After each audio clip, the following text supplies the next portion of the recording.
والدین کی بے ادبی کی جاتی ہو۔ ادب کی بات آئی، مجھے حضرت حکیم لقمان کا ایک جملہ یاد آ گیا۔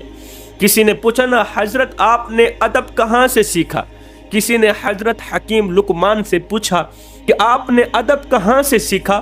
حضرت حکیم لقمان نے فرمایا میں نے ادب بے ادبوں سے سیکھا، میں نے ادب بے ادب لوگوں سے سیکھا۔ کہا وہ کیسے؟ کہا جو کام بے ادب لوگ کرتے ہیں میں ان سے پرہیز کرتا ہوں، جو کام بے ادب لوگ کرتے ہیں میں ان کاموں سے سخت نفرت کرتا ہوں۔ فرمایا گھر کا رزق ختم کرنے والا، گھر کا رزق مٹا دینے والا تیسرا گناہ گھر کے ماحول میں باتوں باتوں پر جھوٹ بولنا۔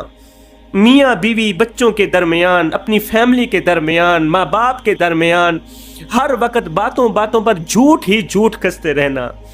جھوٹے انسان پر اللہ تعالیٰ کی لعنت پڑتی ہے، اور جس گھر میں باتوں باتوں پر جھوٹ بولا جاتا ہو اس گھر پر بھی اللہ تعالیٰ کی لعنت پڑتی ہے، اور جس گھر میں رب کی لعنت پڑتی ہے، خدا کی لعنت پڑتی ہے، اس گھر میں رحمت کے فرشتے نہیں آتے، اس گھر میں رزق بانٹنے والے فرشتے، رزق میں برکت ڈالنے والے فرشتے نہیں آتے، روٹھ جاتے ہیں۔ گھر کا رزق ختم کر دینے والا چوتھا گناہ جس گھر میں مکڑی کا جالا نہ ہٹایا جاتا ہو، مطلب جس گھر میں صفائی ستھرائی کا خیال نہ رکھا جاتا ہو۔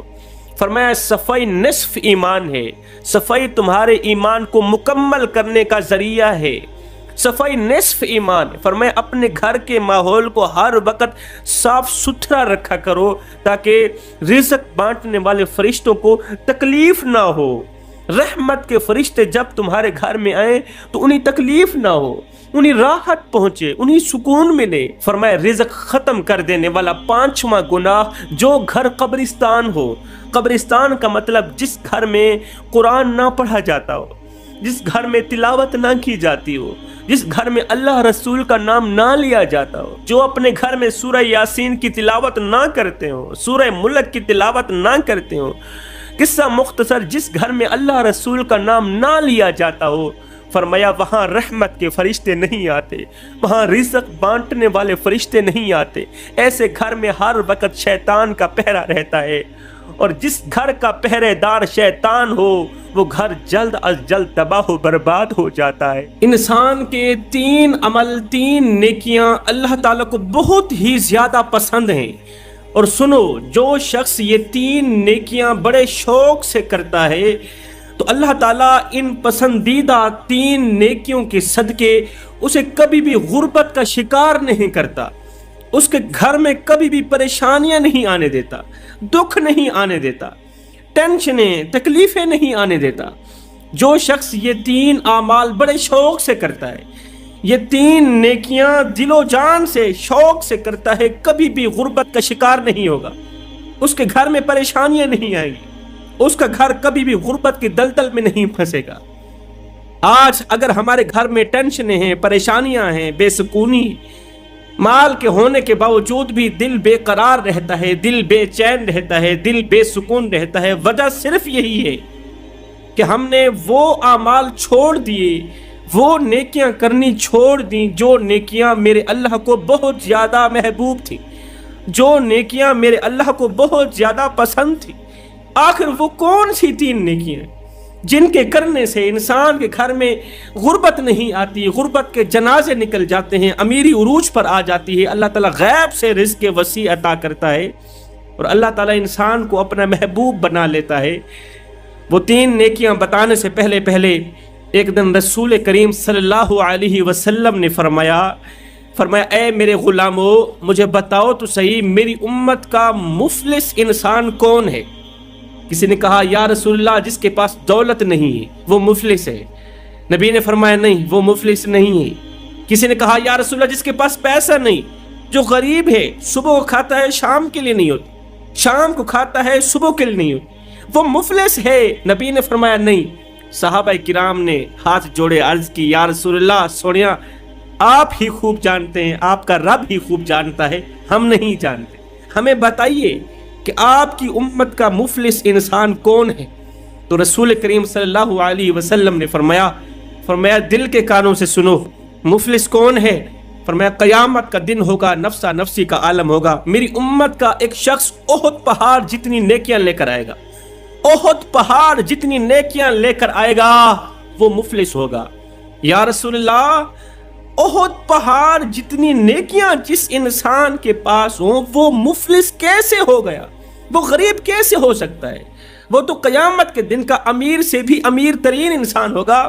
نبی نے فرمایا وہی تو مفلس ہوگا، اس کے پاس نیکیوں کے انبار ہوں گے، احد پہاڑ جتنی نیکیاں تو ہوں گی، مگر چغلی کر کر کے اس نے دنیا میں کسی کی چغلی کی ہوگی، کسی کی غیبت کی ہوگی، غیبت کے ذریعے، چغلی کے ذریعے ماں کو بیٹے سے لڑایا ہوگا، پھر بیٹے کو ماں سے جدا کر دیا ہوگا، چغلی کے ذریعے، غیبت کے ذریعے بھائی کو باپ سے لڑایا ہوگا، پھر بھائی کو باپ سے جدا کر دیا ہوگا، غیبت کے ذریعے، چغلی کے ذریعے کسی کو برا بھلا کہا ہوگا، کسی کے زخموں پر نمک چھڑکا ہوگا، کسی کو دکھ دیے ہوں گے، کسی کو درد دیے ہوں گے، کسی کو غم دیے ہوں گے، کسی کو دکھ دے کر، کسی کو غم دے کر، کسی کو ٹینشنیں دے کر، کسی کی عزت والی پگڑی خاک میں ملا کے، کسی کا جینا حرام کر کے، تجھے کیا لگتا ہے کہ تو ساری زندگی ایسے ہی مسکراتا رہے گا؟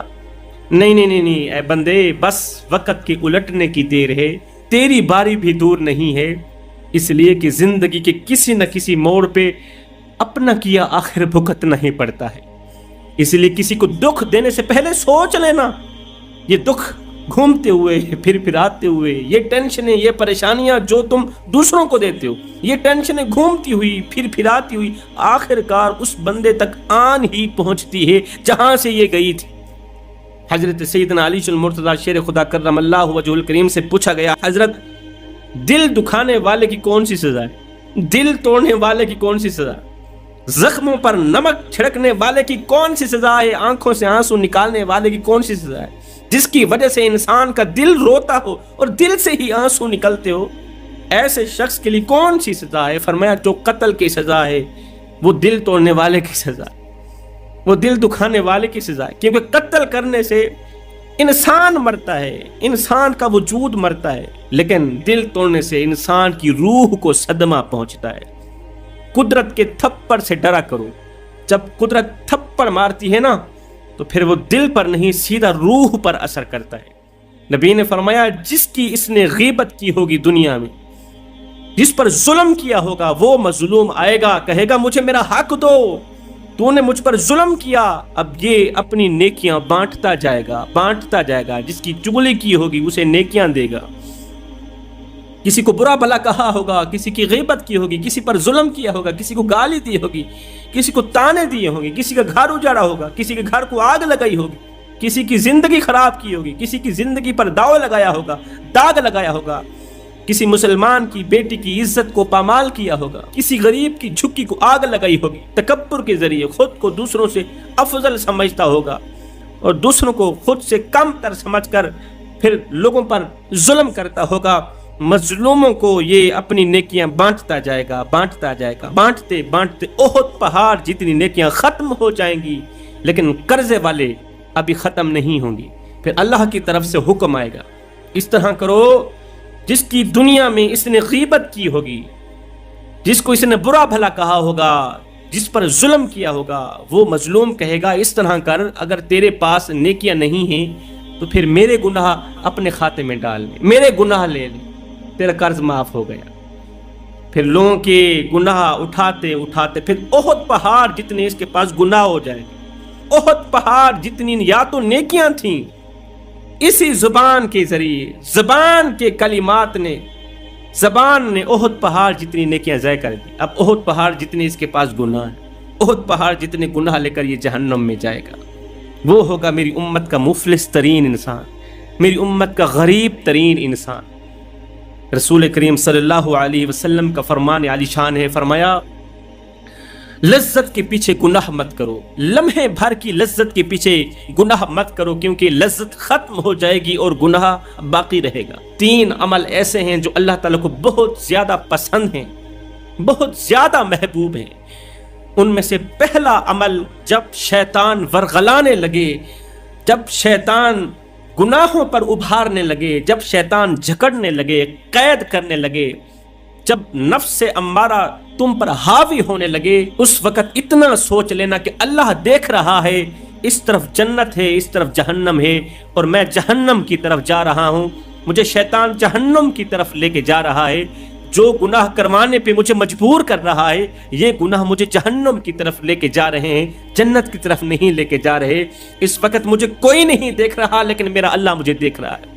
جب غیبت کرنے کا، جھوٹ بولنے کا دل کرے، چغلی کرنے کا دل کرے، کسی کی عزت پامال کرنے کا دل چاہ رہا ہو، کسی کی عزت والی پگڑی خاک میں ملانے کا جب دل چاہ رہا ہو، تو اس وقت غور کیا کرو، پکا یقین کر لیا کرو، اس وقت مجھے کوئی نہیں دیکھ رہا، میرا اللہ مجھے دیکھ رہا ہے، جو دلوں کے حالات سے واقف ہے۔ ہر وقت، ہر گھڑی، ہر لمحے اللہ کی یاد کا عمل اللہ تعالیٰ کو بہت زیادہ پسند ہے۔ اللہ فرماتا ہے تم مجھے یاد کرو میں تمہیں یاد کروں گا، تم مجھے گنہگاروں کی صف میں بیٹھ کے یاد کرو گے، بدکاروں کی صف میں بیٹھ کے یاد کرو گے۔ جب میں رب تمہیں یاد کروں گا تو گنہگاروں کی صف میں بیٹھ کے یاد نہیں کروں گا، بلکہ معصوم فرشتوں کی صف میں بیٹھ کے تمہارے تذکرے چھیڑوں گا، تمہارا ذکر چھیڑوں گا، تمہارا نام لے لے کے تمہاری باتیں چھیڑوں گا۔ ایک بار تم میرے بن کے تو دیکھو، میری راہوں پر آ کر تو دیکھو، میری چوکھٹ پر آ کر تو دیکھو، میں رب ہوں، 70 ماؤں سے بڑھ کے محبت کرنے والا رب، بخشش کی حد نہ کر دوں مجھے رب العالمین بھی نہ کہنا۔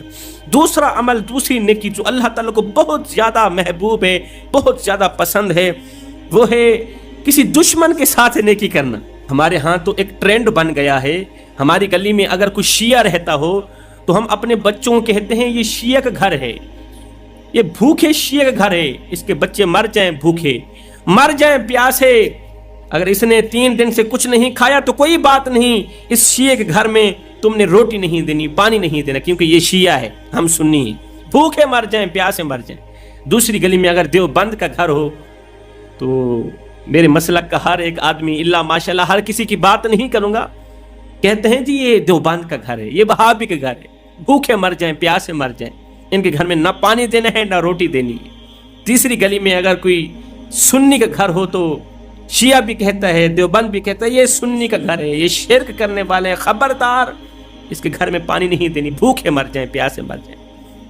میں اتنا کہنا چاہتا ہوں صاحب، تیری گلی میں اگر کوئی شیعہ رہتا ہے، وہابی رہتا ہے، دیوبند رہتا ہے، یا کوئی غیر مسلم رہتا ہے، اس کا حساب وہ خود دے گا۔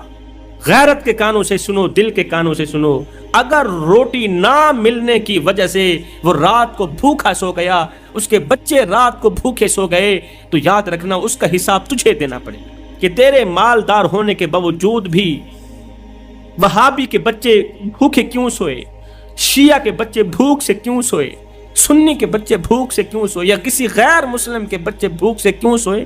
قیامت کے دن تجھے ان چیزوں کا جواب دینا ہوگا۔ اصل میں نیکی ہے ہی وہی جو کسی دشمن کے ساتھ کی جائے، جو کسی مخالف انسان کے ساتھ کی جائے۔ ایک باپ مر رہا تھا، زندگی موت کی کشمکش میں تھا، نزع کا وقت تھا، اللہ اکبر، مرنے سے کچھ گھنٹے پہلے باپ کے ہاتھ میں ایک ہیرا تھا، قیمتی ہیرا تھا۔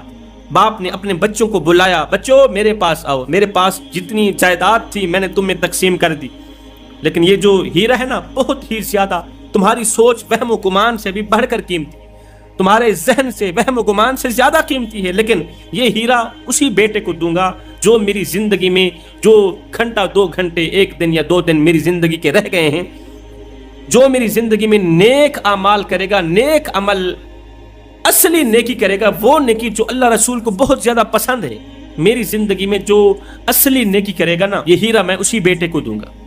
2 بیٹے تھے، دونوں بیٹے گھر سے باہر نکل گئے نیکی کرنے کے لیے، پورا دن نیکی کرتے رہے۔ شام کو چھوٹا بیٹا باپ کے پاس آیا، قدموں پہ بیٹھ کے کہنے لگا، ابا آج میں نے ایسی نیکی کی ہے جو اللہ رسول کو بہت زیادہ پسند ہے، لہٰذا یہ قیمتی ہیرا مجھے دیا جائے۔ باپ نے کہا، بیٹا کون سی نیکی کی ہے؟ کہا، ابا میں نے کسی کی امانت دینی تھی، اگر میں نہ بھی دیتا تو وہ میرا کچھ نہیں بگاڑ سکتا تھا، میں نے امانت دینی تھی، آج گیا اس کے گھر میں جا کر امانت اس کی سپرد کر رہا۔ یہ نیکی کتنی بڑی نیکی۔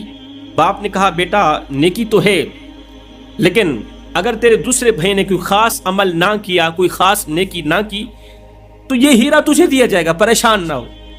شام کو دوسرا بھائی بھی آ گیا، بھائی نے یہ نہیں کہا کہ ابا یہ ہیرا مجھے دے دو، بیٹے نے کہا، ابا میں نے جو نیکی کی ہے ممکن ہے اللہ رسول کو پسند نہ ہو، آپ کو پسند نہ ہو۔ باپ نے کہا بیٹے بتاؤ تو صحیح کون سی نیکی کی؟ بیٹے نے کہا ابا میرا ایک دشمن تھا جو جانی دشمن تھا، پہاڑی کی چوٹی پر وہ شراب کے نشے میں دھت مدہوش پہاڑی کی چوٹی پر لیٹا ہوا تھا، اگر وہ ذرا بھی حرکت کرتا تو نیچے گرتا مر جاتا۔ میں نے باوجود دشمنی کے اپنا منہ کپڑے سے ڈھانپا، میں اس کے قریب گیا، اسے اٹھایا، وہ شراب کے نشے میں دھت تھا، مدہوش تھا، میں نے اسے اٹھایا، اس کی حفاظت کرتے ہوئے اسے گھر چھوڑ کے آیا، حفاظت کرتے ہوئے اسے گھر چھوڑ کے میں نے دشمن کی جان بچائی۔ ابا یہ کوئی خاص نیکی تو نہیں، پر میرے بھائی نے امانت کی خیانت نہیں کی، یہ خاص نیکی ہے، لہٰذا یہ قیمتی ہیرا میرے بھائی کو دیا جائے۔ باپ نے کہا نہیں بیٹے، اس ہیرے کے حقدار تم ہو۔ بیٹے نے کہا ابا وہ کیسے؟ باپ نے کہا بیٹے اصل میں نیکی ہے ہی وہی جو دشمن کے ساتھ کی جائے، اصل میں نیکی ہے ہی وہی جو کسی مخالف کے ساتھ کی جائے، جو کسی دشمن کے ساتھ کی جائے۔ فرمایا دشمن کے ساتھ کی گئی نیکی اللہ تعالیٰ کو بہت زیادہ پسند ہے۔ تیسرا عمل، کسی بھی چھوٹی سی چھوٹی نیکی کو بھی نہ چھوڑنے والا عمل اللہ تعالیٰ کو بہت زیادہ پسند۔ چھوٹی سی چھوٹی نیکی بھی ہے نا، کر ڈالو، یہ عمل اللہ تعالیٰ کو بہت زیادہ پسند۔ آج کا انسان کہتا ہے جی میرا تو نصیب ہی خراب ہو گیا ہے، اس لیے تو میرے نصیب میں لکھا گیا رزق مجھے نہیں مل رہا۔ میں نے کہا یہ ہو ہی نہیں سکتا کہ تیرا نصیب خراب ہو گیا ہو، کیونکہ تیرے نصیب کا رزق لکھنے والا میرا اللہ ہے۔ تیرے نصیب کا رزق اس اللہ نے لکھا ہے، اس رب نے لکھا ہے، جو رب اپنے بندے سے ایک ماں سے نہیں 70 ماؤں سے بھی بڑھ کے محبت کرنے والا ہے۔ وہ تیرا نصیب غلط کیسے لکھ سکتا ہے؟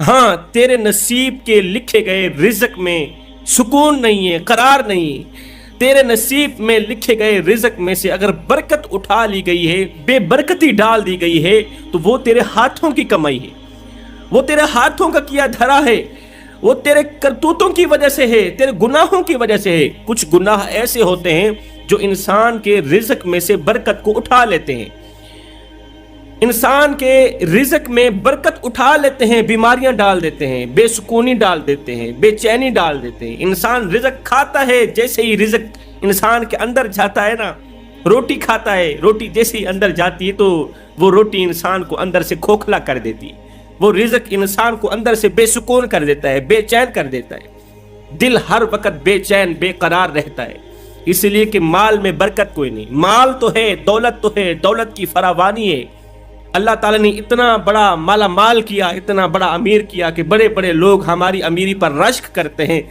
ہمارے پاس دنیا جہان کی ہر ایک چیز ہے، ہر ایک نعمت سے اللہ تعالیٰ نے نوازا، لیکن نہیں نوازا تو سکون سے نہیں نوازا۔ تو وجہ کیا ہے؟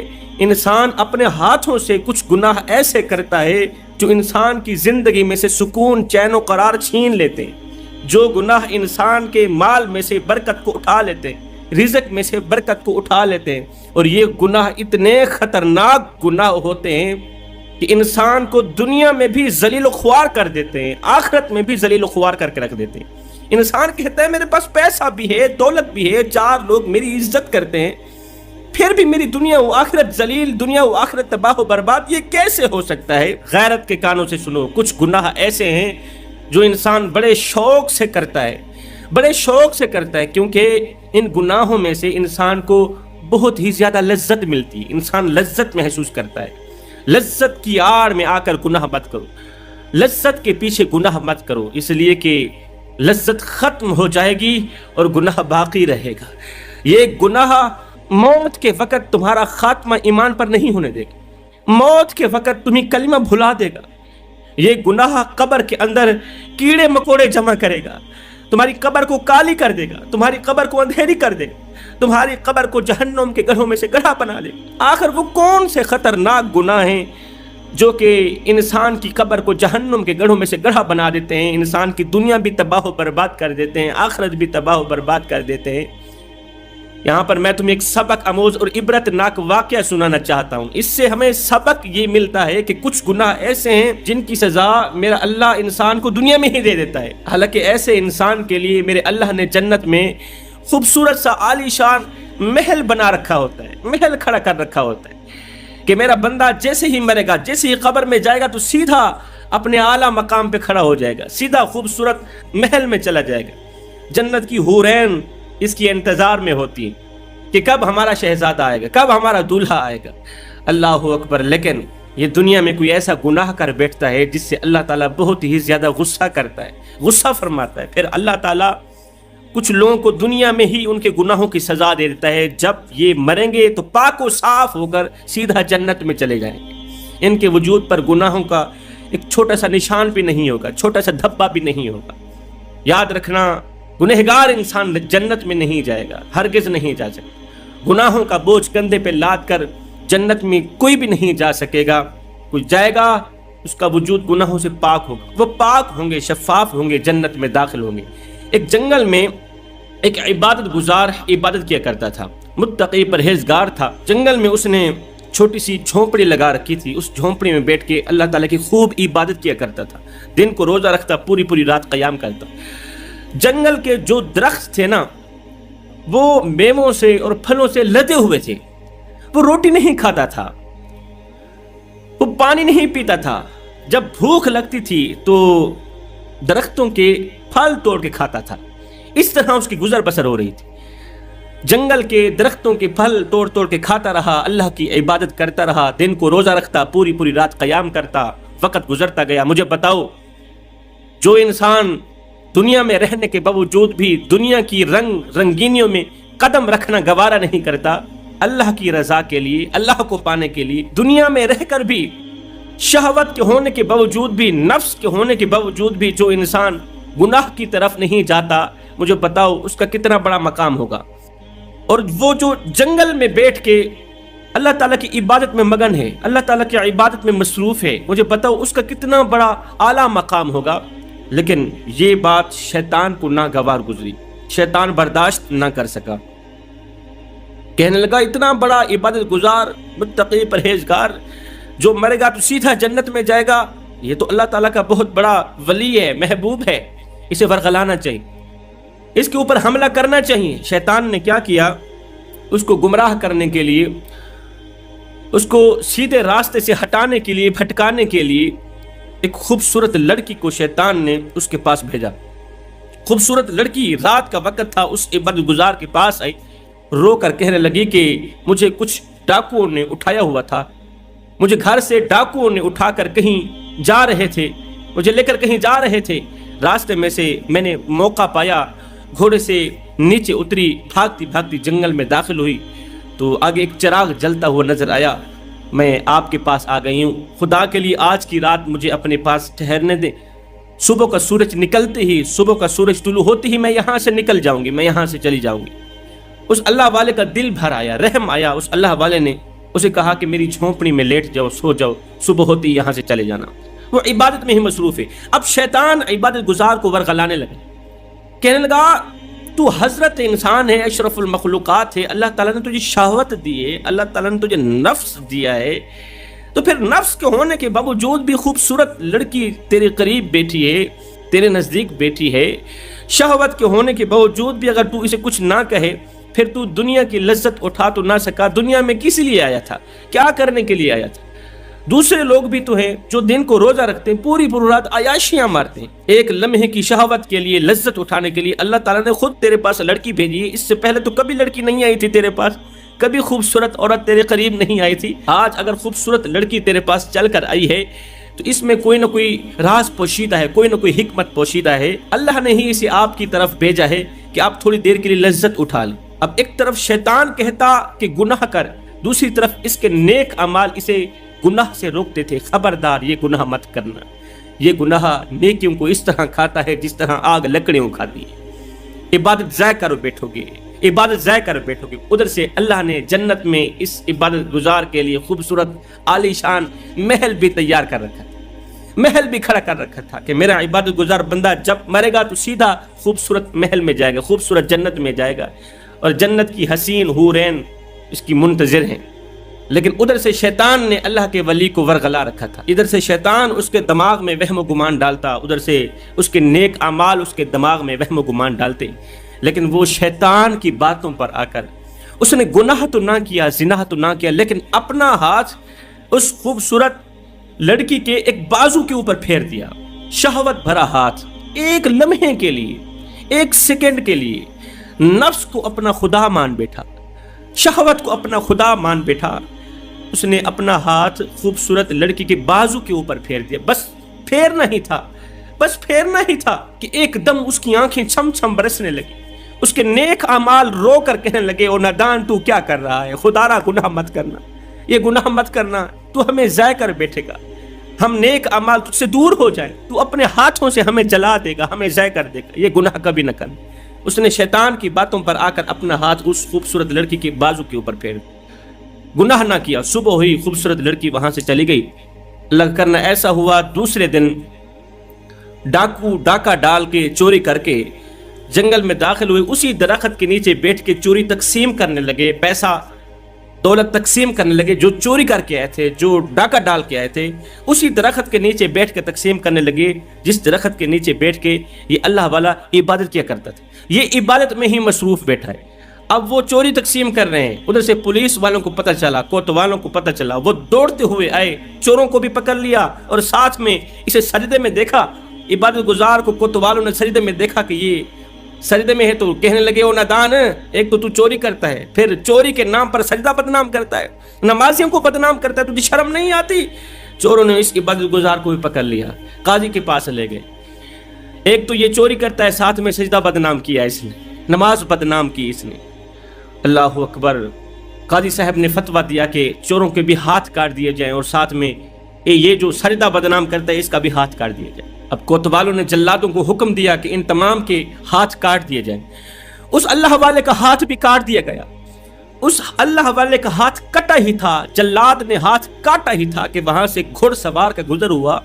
گھڑ سوار نے اللہ والے کے ہاتھ کو کاٹتے ہوئے دیکھا تو گھوڑے سے نیچے اترا. اترتے ہی اس نے جلاد کے منہ پر ایک تھپڑ رسید کیا, کہا تجھے شرم نہیں آتی ہو بدبخت اور لعنتی انسان, تو نے ایک بہت بڑے ابدال کا ہاتھ کاٹ دیا, اتنے بڑے ولی کا ہاتھ کاٹ دیا. جلاد دوڑتا ہوا کوتوال کے پاس گیا, اسے قصہ سنایا. وہ تو عبادت گزار تھا, وہ تو فلاں علاقے کا بہت بڑا متقی پرہیزگار ہے, ان کا مرشد ہے, ہم کیا کر بیٹھے, ہم نے اس کا ہاتھ کاٹ دیا. کوتوال جوتا پہنے بغیر ننگے پاؤں بھاگتے دوڑتے ہوئے اللہ کے ولی کے پاس آئے, ہاتھ جوڑ کر عرضی کرنے لگے, حضرت ہمیں معاف کر دینا, ہمیں پتہ نہیں تھا. پھر اللہ والے نے اپنی حقیقت بیان کی, اپنا پچھلا قصہ سنایا. کہا میں نے گناہ کیا نہیں تھا, گناہ کیا نہیں ہے, گناہ کا سوچا تھا. اللہ, گناہ کا سوچا تھا, گناہ کیا نہیں تھا. ہاں یہ بھی ایک گناہ ہی ہے, میں نے ایک غیر لڑکی کے بازو کے اوپر ہاتھ پھیرا. جو ہاتھ غیر لڑکی کے بازو کے اوپر پھیرا, اللہ تعالیٰ نے میرا وہ ہاتھ کاٹ دیا. اس گناہ کی مجھے دنیا میں ہی سزا مل گئی. اللہ تیرا لاکھ لاکھ شکر ہے کہ تو نے میرے اس بہت بڑے گناہ کی سزا مجھے دنیا میں ہی دے دی.